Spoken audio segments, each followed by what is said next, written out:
pembelajaran 1 hingga pembelajaran yang ketiga. Karena hari Rabu kita masih libur, tidak mengadakan pembelajaran, sehingga hari ini pembelajaran sampai 3 ya anak-anak. Sebelum kita memulai pembelajaran, kita bersatu di dalam doa. Kembali Tuhan, kami mengucap syukur karena Tuhan begitu baik dalam kehidupan kami. Sebentar kami akan memulai pembelajaran matematik. Kiranya Tuhan yang tolong kami memberikan hikmat, kepintaran, dan kesabaran untuk bijak. Terima kasih Allah yang baik. Dalam nama Yesus kami telah berdoa dan mengucap syukur. Haleluya. Amin. Anak-anak, hari ini kita memasuki tema kedua, persatuan dalam perbedaan. Subtema 2, bekerja sama mencapai tujuan. Kita memasuki pembelajaran 1 hingga pembelajaran 3. Tujuan pembelajaran kita yaitu 1. Siswa mengetahui arti pentingnya kerjasama. 2. Siswa mengetahui perjuangan para pahlawan dalam mempertahankan kemerdekaan. 3. Siswa mengetahui ciri khusus yang dimiliki oleh hewan. Pembelajaran 1.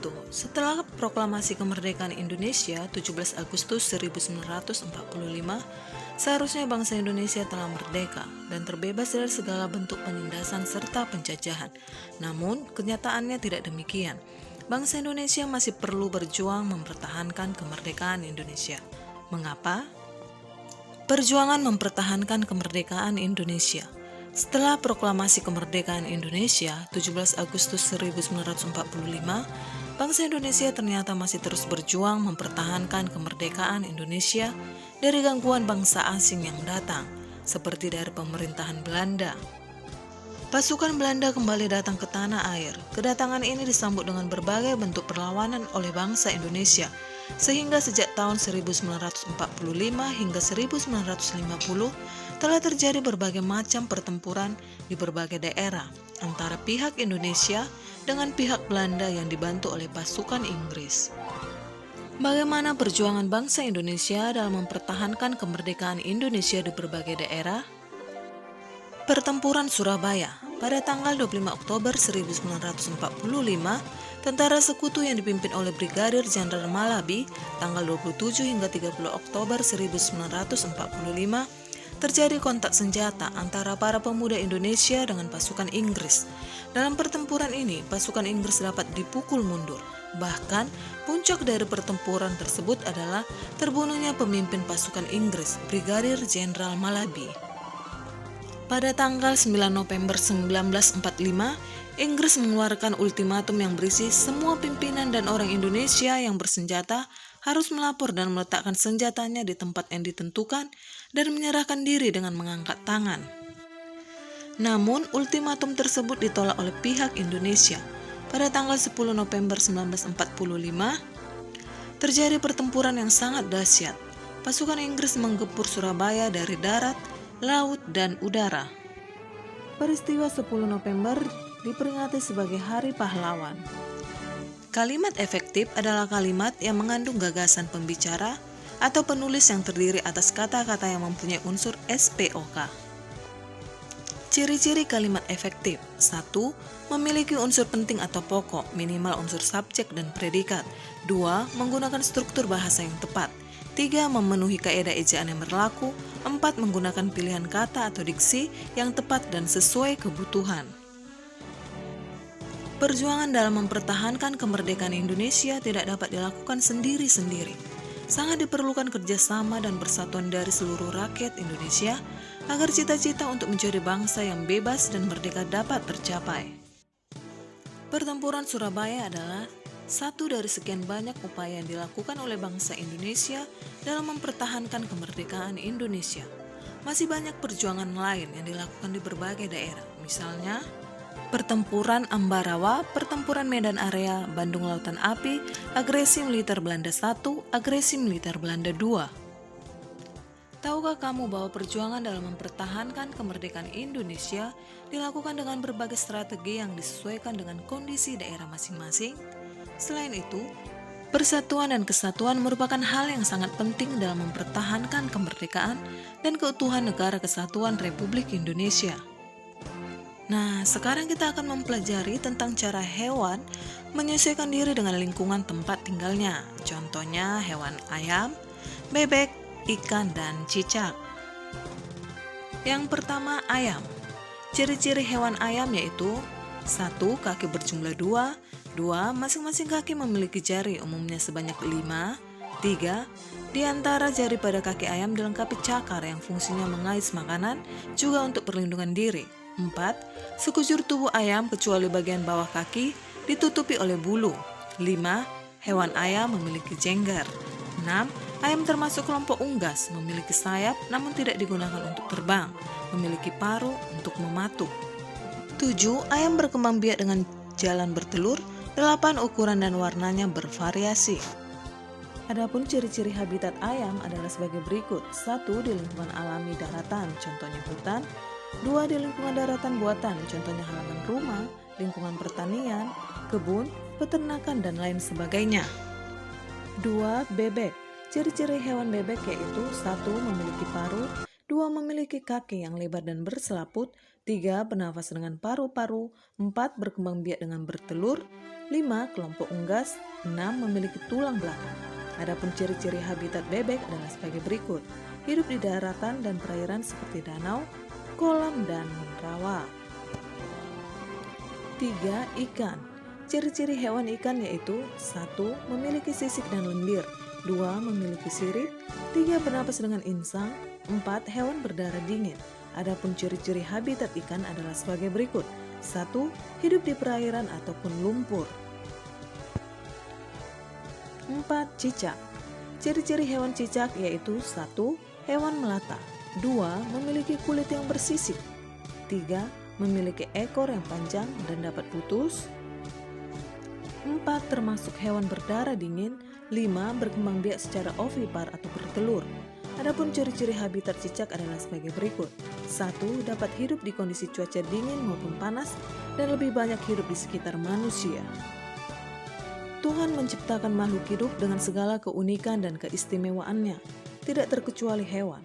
Keunikan dan keistimewaan hewan tersebut kita kenal dengan ciri khusus.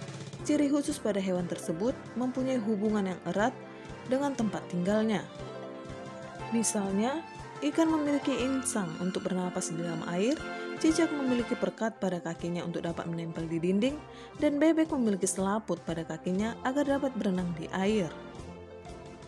Bebek memiliki ciri khusus yang disesuaikan dengan tempat tinggalnya. Bebek hidup di darat, namun untuk mencari makan, bebek biasanya berada di air. Ciri khusus yang dimiliki bebek untuk mencari makan berupa paruh yang agak panjang dan lebar pada bagian ujungnya. Bebek mencari makan di air seperti kolam, sungai, sawah, atau danau yang dangkal. Bulu bebek dilapisi oleh minyak sehingga tidak basah jika terkena air. Ketika bebek keluar dari air dan berada di darat, bebek biasanya mengibas-ngibaskan bulunya sehingga air yang menempel di tubuhnya keluar. Apa yang akan terjadi jika bulu bebek tidak dilapisi minyak dan air menyerap ke tubuhnya? Selain itu, bebek juga memiliki ciri khusus lainnya, yaitu selaput pada kakinya. Selaput tersebut digunakan untuk berenang. Kita memasuki pembelajaran kedua. Kemerdekaan yang diraih oleh bangsa Indonesia tidak lepas dari makna yang terkandung dalam sila ketiga, yaitu Persatuan Indonesia. Mengapa persatuan dan kesatuan penting? Apa yang akan terjadi jika negara kesatuan Republik Indonesia tidak bersatu? Ayo kita pelajari. Meskipun Indonesia terdiri atas ribuan pulau yang membentang dari Sabang sampai Merauke, dengan penduduk yang berasal dari latar belakang dan kebudayaan berbeda-beda, namun dengan semangat persatuan dan kerjasama, bangsa Indonesia mampu mengusir penjajah dari bumi Indonesia. Bersatu kita teguh, bercerai kita runtuh, adalah semboyan yang sering didengungkan untuk meningkatkan semangat persatuan pada masa penjajahan. Kami berbeda, namun kami bekerja sama. Matahari belum tinggi ketika Edo, Dayu, dan teman-temannya bermain di halaman sekolah. Ada yang bermain lompat karet, ada yang bermain petak jongkok, ada yang bermain cong di selasar kelas, dan sebagian lagi ikut dalam permainan rangku alu. Edo, Dayu, Siti, Udin, Beni, dan Lani memilih ikut permainan rangku alu bersama beberapa teman lain. Mereka memang lebih suka dengan permainan olah tubuh di luar ruangan. Baru beberapa hari yang lalu, teman baru mereka, Yanes, yang memperkenalkan permainan ini. Yanes berasal dari Alor, Nusa Tenggara Timur. Permainan yang menggunakan tongkat bambu ini adalah permainan anak yang digemari di sana. Edo, Dayu, dan teman-teman di SD Nusantara senang sekali mengenal permainan baru ini. Seru dan menantang, kata mereka. Anak-anak di SD Nusantara justru gembira menyambutnya. Perbedaan warna kulit, adat, kebiasaan, bahasa, atau agama tidak mereka anggap sebagai masalah. Semua akrab bermain bersama. Pernah sekali waktu ketika Edo bercanda akrab dengan Siti dan Dayu, Hendra berkomentar, "Ih Dayu, mau-maunya kamu bermain dengan Edo yang berkulit hitam. Nanti kulitmu yang putih tertular hitam loh," ejeknya. "Ah, aku tak pernah pusing dengan warna kulit, tak pernah pusing dengan asal daerah. Aku dan Siti pun berbeda. Aku anak Bali, Siti anak Sumatera. Tetapi kami saling memahami. Pertemanan hanya butuh waktu untuk saling menyesuaikan. Aku pun butuh waktu untuk menyesuaikan diri denganmu, Hendra," balas Dayu tenang. Hendra pun terdiam. Sesungguhnya ia juga tidak pernah mengalami masalah dengan temannya yang berbeda asal. Begitulah gambaran keseharian di SD Nusantara. Anak-anak tetap rukun, bekerja sama dan bersatu, walaupun mereka berbeda-beda. Wawasan mereka semakin kaya karena mengenal adat dan bahasa daerah lain. Semakin kaya dengan bermain bersama aneka permainan tradisional. Rangku alu, pentik, gobak sodor, atau cing ceripit menjadi perekat yang menyenangkan. Tahukah kamu bahwa kerjasama dan persatuan juga penting ketika kamu menampilkan tari secara berkelompok? Apakah kamu masih ingat tentang pola lantai ketika menari? Sekarang kamu akan menerapkan pola lantai tersebut dalam tari indang yang berasal dari Sumatera Barat. Amati gambar dan baca penjelasannya. Mari kita perhatikan tabel berikut. Ini adalah penjelasan dan pola lantai dari tari indang yang berasal dari Sumatera Barat. Uraian gerak, tangan kiri menumpu tangan kanan atau membentuk sudut siku-siku sembari menggerakkan ujung-ujung jari agar berbunyi tuk. Dilakukan bergantian selama 3 kali. Kemudian, tangan kanan diayunkan ke arah kiri sehingga posisi tangan kanan menumpu tangan kiri. Tangan kanan ke depan, kemudian memukul lantai, sedangkan tangan kiri ke belakang, kemudian memukul lantai. Dilakukan secara bergantian selama 3 kali. Selanjutnya tangan kanan dan kiri ditarik ke arah badan membentuk sudut siku-siku. Silakan baca keterangan selanjutnya di dalam hati supaya kamu mengetahui bagaimana gerakan-gerakan pada tarian indang. Pembelajaran ketiga, kerjasama merupakan hal yang sangat penting dalam mencapai tujuan sebuah kelompok. Apakah kamu pernah melakukan kerjasama untuk mencapai suatu tujuan? Gambar di atas menceritakan sekelompok siswa yang sedang bermain ayam dan elang.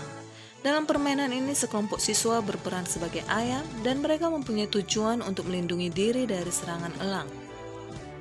Bagaimana tujuan tersebut dapat tercapai? Apa yang harus dilakukan oleh setiap anggota kelompok? Ayo kita praktikkan permainan ayam dan elang tersebut. Bermain ayam dan elang. A. Cara bermain. Kamu dan teman-temanmu akan dikelompokkan dalam beberapa kelompok yang jumlahnya sama. Setiap kelompok terdiri atas 8 hingga 10 siswa. Salah seorang siswa akan berperan sebagai elang, salah seorang siswa akan berperan sebagai induk ayam, sisanya akan berperan sebagai anak ayam. Elang akan mengejar dan menangkap anak ayam satu persatu. B. Peraturan permainan. Silakan dibaca di dalam hati bagaimana peraturan-peraturan yang harus dipatuhi dalam permainan ini. Tahukah kamu bahwa semasa mempertahankan kemerdekaan Indonesia juga diperlukan perjuangan yang luar biasa dan kerjasama dari seluruh rakyat agar kemerdekaan Indonesia tidak direnggut oleh bangsa lain? Pertempuran Ambarawa pada tanggal 20 Oktober 1945, tentara sekutu di bawah pimpinan Brigadir Bethel mendarat di Semarang dengan maksud mengurus tawanan perang. Kedatangan sekutu ini diboncengi oleh Netherlands Indian Civil Administration atau NICA. Namun, ketika pasukan sekutu dan NICA telah sampai di Ambarawa dan Magelang untuk membebaskan para tawanan tentara Belanda, para tawanan tersebut justru dipersenjatai sehingga menimbulkan kemarahan pihak Indonesia. Pada tanggal 26 Oktober 1945 di kota Magelang terjadi pertempuran antara pasukan Tentara Keamanan Rakyat atau TKR dengan pasukan gabungan Inggris dan NICA. Insiden tersebut terhenti setelah Soekarno dan Brigadir Bethel melakukan perundingan dan memperoleh kata sepakat. Namun ternyata pihak sekutu mengingkari janji. Pada tanggal 12 Desember 1945, pertempuran berkobar di Ambarawa. Kolonel Sudirman langsung memimpin pasukannya menggunakan taktik gelar supi turang atau pengepungan rangkap dari kedua sisi sehingga musuh benar-benar terkurung. Setelah bertempur selama 4 hari pada tanggal 15 Desember 1945, pertempuran pun berakhir. Indonesia berhasil merebut kemerdekaan. Kemenangan ini diperoleh berkat kerjasama dari seluruh rakyat di Ambarawa. Kemenangan pertempuran ini kini diabadikan dengan didirikannya Monumen Palagan Ambarawa dan diperingati sebagai Hari Jadi TNI Angkatan Darat atau Hari Juang Kartika. Tahukah kamu bahwa untuk memenangkan pertempuran di Ambarawa diperlukan kerjasama, persatuan, dan taktik agar bisa menang?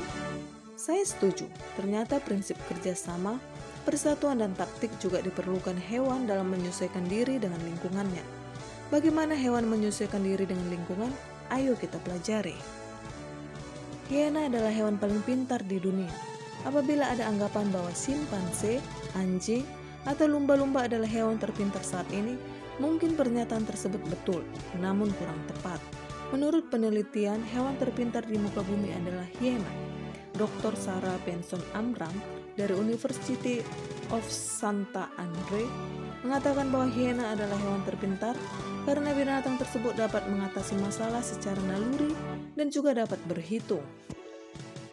Dalam penelitiannya, Sarah berhasil menyimpulkan bahwa tingkat kepintaran seekor hewan ditentukan dari cara mengatasi masalah. Kamu sudah mengetahui bagaimana hiena mempertahankan diri. Sekarang kita akan mencari tahu bagaimana cara hewan lain beradaptasi. 1. Kamuflase. Hewan ini menyesuaikan diri dengan kondisi tempat yang sesuai dengan tubuhnya. Misalnya belalang daun dan belalang sembah. Belalang sering hinggap pada daun untuk menyesuaikan warna dan bentuk tubuhnya. 2. Mimikri. Bunglon menyesuaikan diri dengan mengubah warna kulitnya sesuai dengan tempat berada. Misalnya ketika bunglon berada di batang kayu, warna kulitnya berubah dari hijau menjadi kecoklatan dan kehitaman atau sebaliknya. 3. Autotomi atau melepas bagian tubuh. Untuk melindungi dirinya, cicak dan kadal melepaskan ekornya. Cara ini disebut autotomi. Ekor yang telah putus akan tumbuh lagi seperti semula. 4. Menggulungkan diri. Terenggiling melakukan penyesuaian diri dengan menggulungkan tubuhnya membentuk spiral. Cara ini dilakukan untuk melindungi diri dari serangan musuh. Contoh hewan lain yang menggulungkan diri adalah lipan. Sekarang, ayo cari tahu bagaimana hewan berikut menyesuaikan diri. Cumi-cumi, walang sangit, dan siput. Nanti di Zoom meeting kita akan bahas. Sekarang teacher kasih kalian tugas. Tugasnya ada 2. Yang pertama tugasnya tentang cerita Edo dan kawan-kawannya. Nanti silakan kamu tulis soalnya lalu kamu jawab. Berikutnya adalah soal tentang perang di Ambarawa. Nanti silakan kamu tulis soalnya juga dan kamu jawab. Teacher berharap tugas ini selesai hingga malam nanti. Lalu nanti teacher akan kirimkan link Zoom meeting supaya kita dapat bertanya jawab di Zoom meeting nanti. Terima kasih atas perhatiannya. Tuhan Yesus memberkati. Demikian pembelajaran kita pada pagi hari ini, kiranya bermanfaat buat kita semua.